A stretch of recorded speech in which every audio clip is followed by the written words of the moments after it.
Xin chào các bạn đã quay trở lại với kênh của tôi. Như phần trước thì tụi tôi đã kết thúc nửa đầu mùa giải đầy biến cố nhưng đã có những tiến triển tốt hơn ở những trận đấu gần đây. Tại 3 giải đấu mà tôi tham gia thì đều chưa bị loại nên cơ hội ăn ba là còn nguyên. Đội hình tôi thì không có gì thay đổi, vẫn là những chiến binh châu Á ấy sẽ cùng tôi chinh chiến tại khắp các mặt trận.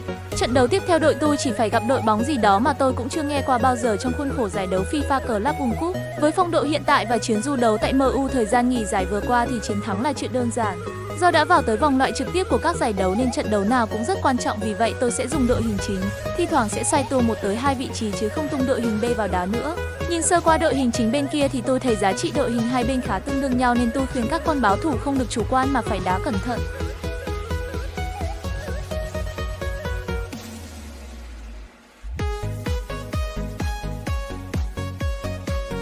Đội bạn sẽ giao bóng trước trong hiệp 1 này. Họ có pha tấn công đầu tiên trong trận đấu nhờ pha dốc biên bên cánh trái. Rồi xong luôn, chúng tôi đã thua bàn đầu tiên khi trận đấu mới điểm tới phút thứ 5, này thì khinh địch. Xong tôi cũng chả hiểu bằng một phép màu nào mà máy tôi quay được 5 phút đầu của trận đấu, còn đoạn sau không quay, thế là chỉ đành cập nhật kết quả cho mọi người thôi. Khi kết thúc trận, đội tôi đã lội ngược dòng thành công với tỷ số 3-2, qua đó tiến vào vòng tiếp theo. Trận đấu tới tụi tôi gặp Liverpool và quyết tâm trận này phải vùi dập đội bóng đất cảng này chứ đợt lâu bị cầm hòa là cũng cay đấy. Còn ở giải đấu chính thì con mồi tiếp theo của đội tôi là Newcastle, nhưng tôi phải khen mọi người tí đó là đội tôi đã nhận được nhà tài trợ mới đó là Việt Nam khi logo và áo đấu đã đổi sang Việt Nam Seal. Đẹp luôn anh em ạ.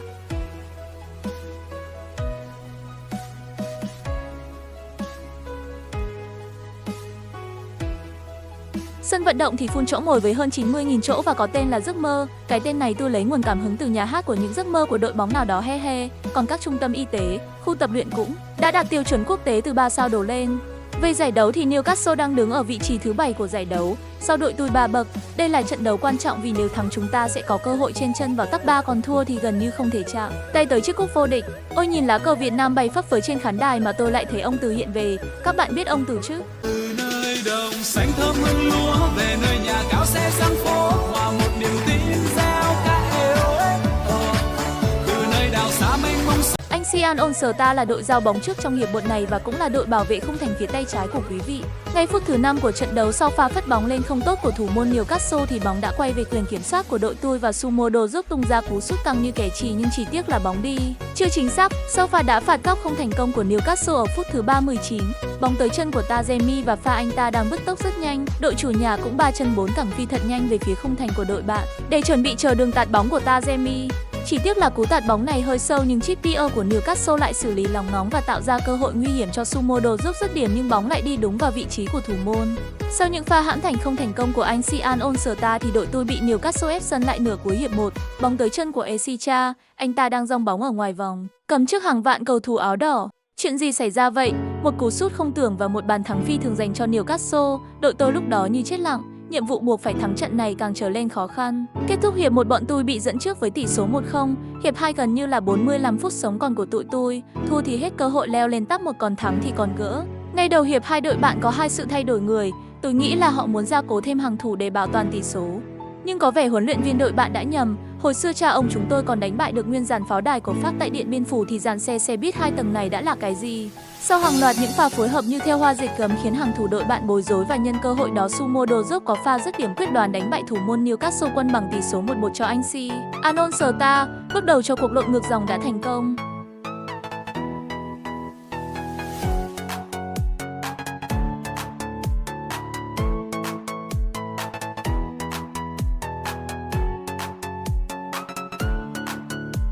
Phút thứ 73 của trận đấu, Taremi có cơ hội dốc bóng nên đối mặt với thủ môn.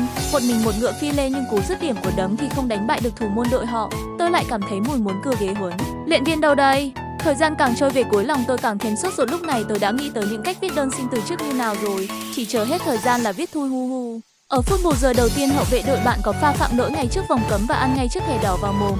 Nhưng giờ phút này bàn thắng là quan trọng, còn thẻ vàng hay đỏ chỉ để làm cảnh. Tôi giao trọng trách đá phạt cho đấng Taremi. Ngay giây phút này mọi thứ như dừng lại. Tôi nín thở chờ đợi phép màu xảy ra.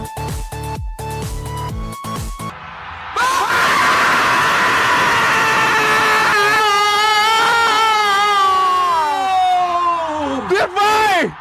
Quá tuyệt vời! Chả còn gì để nói về pha đá phạt này, quá xáo rượu. Tôi nợ Tajemi một lời xin lỗi. Tôi nợ người hâm mộ những chiếc máy trợ tim, nhưng điều kỳ diệu đã tới. Phép màu đã tới. Phép màu, vậy sao chúng ta gặp nhau? Một người khẽ cười, người kia cũng dịu nỗi đau. Không còn ai khác vào đây, cầu thủ xuất sắc nhất trận đấu chính là Tajemi, Mi Idol. Chúng tôi đã vươn lên vị trí thứ 3 trên bảng xếp hạng với 20 điểm.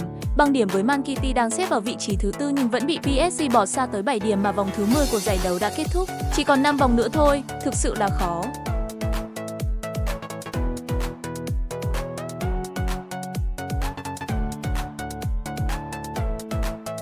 Phần thưởng xứng đáng cho Tajemi khi anh đang là vua phá lưới của giải đấu với 9 bàn, còn Kubo là người đang có nhiều kiến tạo nhất với 6 pha dọn cố.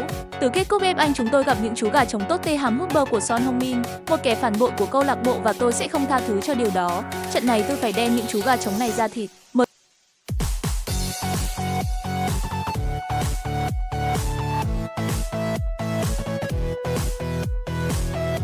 Ngay ở phút thứ 10 của trận đấu, chúng tôi đã có cơ hội đầu tiên, chỉ tiếc là cú sút của Sumo Dozok đã đi quá cao so với khung thành.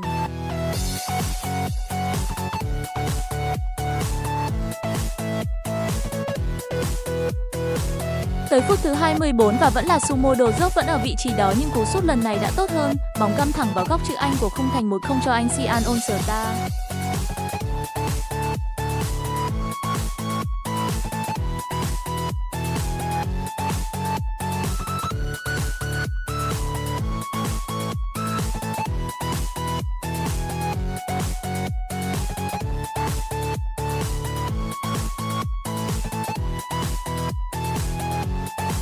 Đúng 10 phút sau bàn thắng đầu tiên, Tajemi có pha sút xa cực hiểm giúp đội tôi dẫn 2 bàn cách biệt ngay trong hiệp 1. Trong mặt của Son Heung-min kiểu tao chắn chúng mày lắm rồi, thủ như táo dai.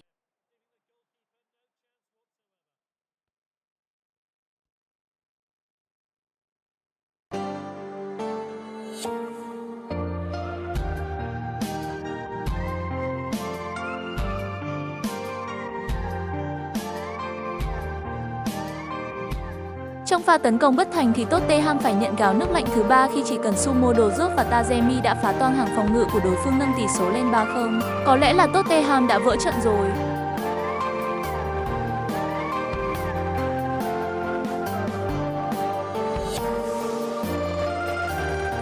Kết thúc hiệp 1 với lợi thế dẫn trước 3 bàn. Nếu không có gì bất ngờ xảy ra thì trận đấu sẽ khép lại với chiến thắng cho đội tôi. Mới bước sang hiệp 2 được 5 phút, sau cú xoạc bóng tốt của Sakai, Kubo đã lấy được bóng và chuyền cho Sumo Dozok. Lại một siêu phẩm nữa được vẽ ra bởi cầu thủ người Uzbekistan này.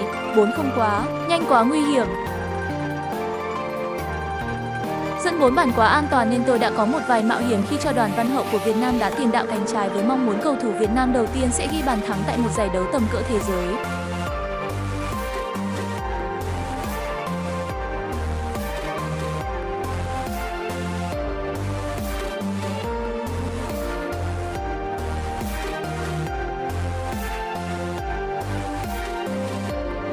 Mới vào sân, Văn Hậu đã có cơ hội đầu tiên, chỉ tiếc là cú sút của anh chưa đủ hiểm để đánh bại thủ môn đội bạn. Tới phút thứ 79, Văn Hậu lại có pha chạm bóng tiếp theo nhưng có vẻ lần đầu được ra sân với vị trí tiền đạo nên chưa quen, vì vậy cầu thủ Việt Nam tiếp tục để mất bóng. Trận đấu kết thúc với một tấm thẻ đỏ nữa cho thủ quân Yoshida của đội tuyển Anh Sian Onsterta. Đúng là da mốt của châu Á có khác, tính nóng như kem toàn ăn thẻ đỏ.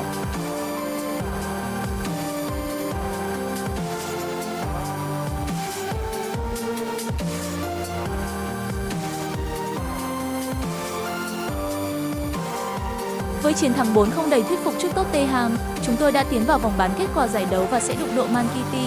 Cặp bán kết còn lại sẽ là Phấn Đào và Atlético Madrid. Tại vòng 11 của giải đấu chính thức, đội tôi sẽ đụng độ Napoli đang xếp thứ 10 của giải đấu. Đây là con mồi khá dễ sơi nên 3 điểm là điều bắt buộc. Ra mốt châu Á bị treo giò thì mình sẽ có mắc gai của châu Á ra sân. Với chiều cao 2m03 thì những cú bóng bổng tôi không phải lo lắng gì.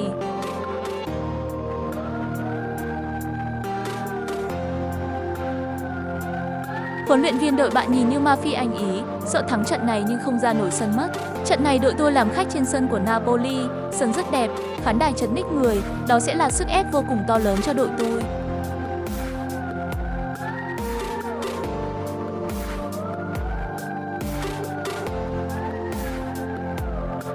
Ngay phút thứ 11 của trận đấu, Sakai có một pha phá bóng nhưng vô tình lại thành đường chuyền tuyệt đẹp cho Minamino đối mặt thủ môn.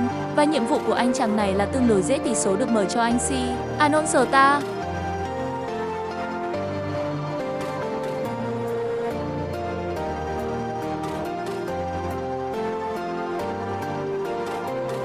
Phút thứ 25, hậu vệ đội bạn phạm sai lầm để mất bóng ngay vòng 16m50 và ngay sau đó buộc phải phạm lỗi với đội tôi để ngăn chặn một pha bóng nguy hiểm. Nhưng đen cho đội bạn khi hậu vệ Napoli có pha vào bóng ác khi nên nhận ngay chiếc lì xì đỏ từ trọng tài. Thời tới cản không kịp anh em ơi.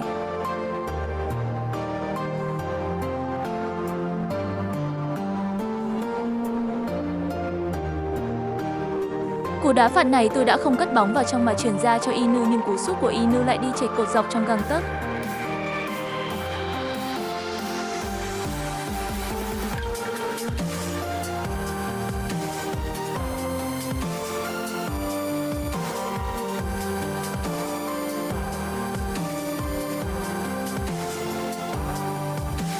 Tại pha bóng này tưởng chừng như pha cất bóng vào trong là quá sâu nên không có gì nguy hiểm, nhưng Tazemi lao nhanh như một cơn gió bay vào đánh đầu và tỷ số vẫn là 1-0 vì Tazemi đã việt vị. Kết thúc hiệp 1 tỷ số vẫn chỉ là 1-0. Đây chưa phải là kết quả an toàn nên hiệp 2 chúng tôi cần ghi thêm bàn thắng để tạo ra khoảng cách an toàn hơn. Đúng như chiến thuật đã đề ra thì ngay vào hiệp 2 tụi tôi đã dồn toàn lực lên tấn công, nhưng chỉ tiếc chưa có bàn thắng thứ hai cho anh Alonso. Phút thứ 70 tôi sử dụng 3 quyền thay đổi người để gia tăng hàng công nhằm ghi thêm bàn thắng. Napoli cũng đang đẩy cao đội hình để nhằm tìm bàn gỡ nên những phút cuối này hai đội đã ăn miếng trả miếng, không đội nào chịu thua đội nào.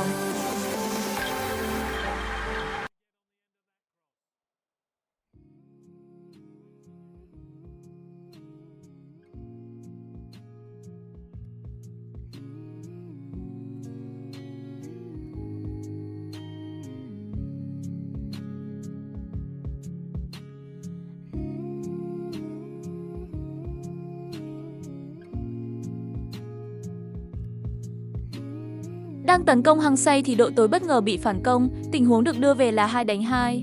Tới giờ phút này các cầu thủ anh Cian đã xuống sức rõ rệt và không theo được bóng, bây giờ thì là 2-1.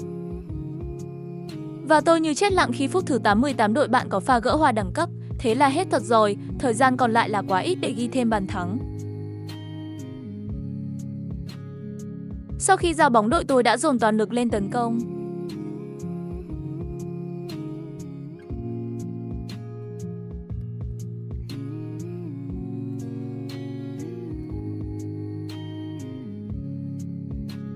Bóng lật bập trước vòng cấm của Napoli và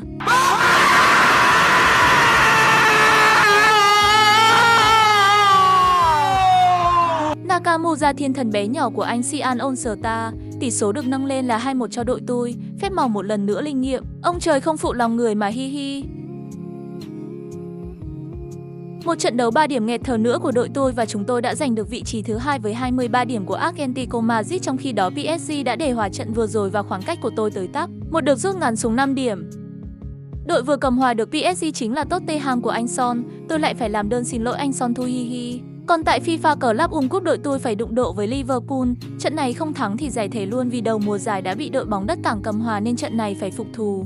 Đội hình ra sân trận này của tôi không có gì khác với trận gặp Napoli trước đó.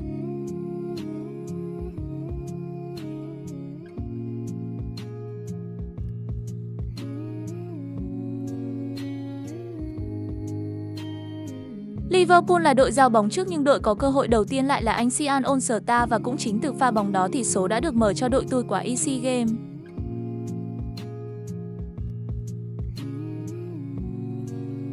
Nhưng cũng không easy lắm khi vừa nhận bàn thua Liver đã dồn đội hình lên và chúng tôi phải co cụm về phòng ngự.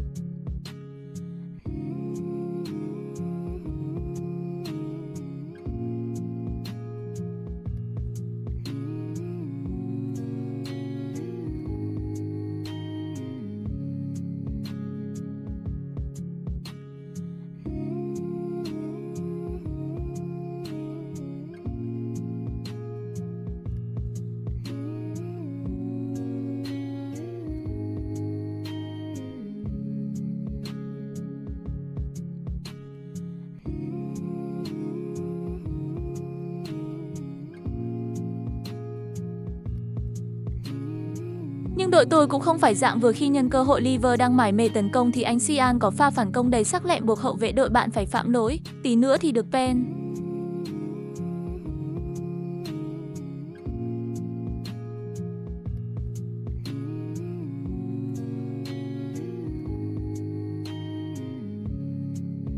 Nhưng gậy ông đập lưng ông khi cũng từ tình huống đội tôi đang tấn công thì Liver bất ngờ cướp được bóng và phản công. Chỉ với một mình Salah đã bỏ lại hoàn toàn hàng phòng ngự của đội tôi.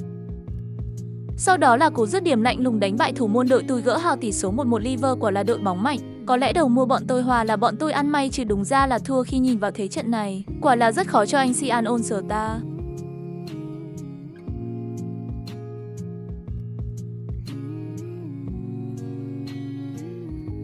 Đúng như vậy, khi cuối hiệp 1 Liverpool bất ngờ có pha đánh úp và nâng tỷ số lên 2-1, khó càng khó rồi hu hu.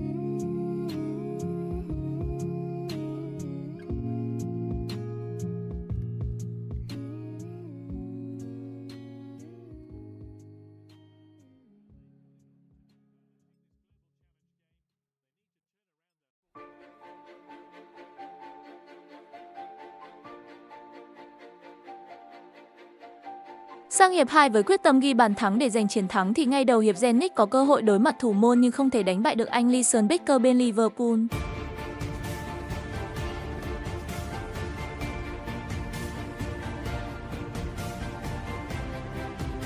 Tiếp tục là một pha bóng nguy hiểm nhưng thủ môn đội họ chơi quá đỉnh đi, liên tục là những pha cản phá không tưởng.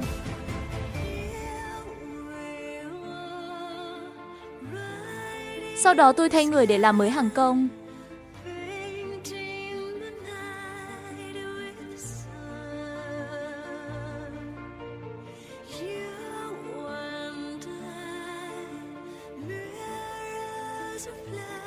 Và có lẽ đây là cơ hội cuối cùng của đội tuyển.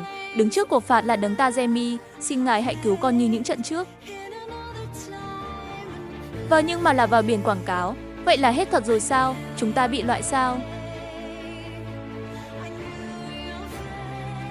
Đầu mùa giải mơ về cơ hội ăn ba mà giờ một giải thì bị đội tắc một bỏ xa tới 5 điểm khi giải đấu bước tới vòng thứ 12. Một giải thì bị loại ở vòng 32 đội, còn một giải thì đã đi tới vòng bán kết. Đối với một đội đã giành cú ăn ba mùa trước thì kết của mùa này cho tới hiện tại là đáng thất vọng.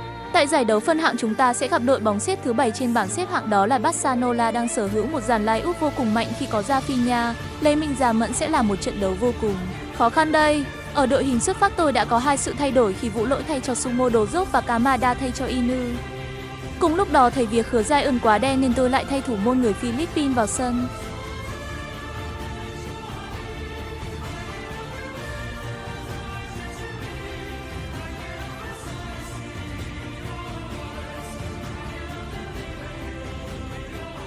Ngay đầu trận, sau một vài pha chuyền cơ bản thì bóng tới chân Taremi. Với một pha đẩy bóng nhẹ nhàng, đấng đã thoát khỏi sự theo kèm của hậu vệ Barca và tung ra cú sút dứt khoát đánh bại thủ môn đội bạn ghi bàn mở tỷ số 1-0 cho anh Sian.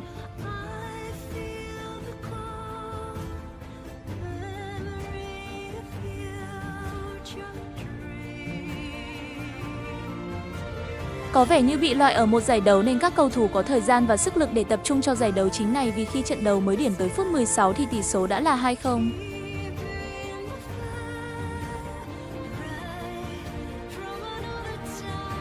Đội bạn có một chút trống trải như tình huống này nhưng không đáng kể.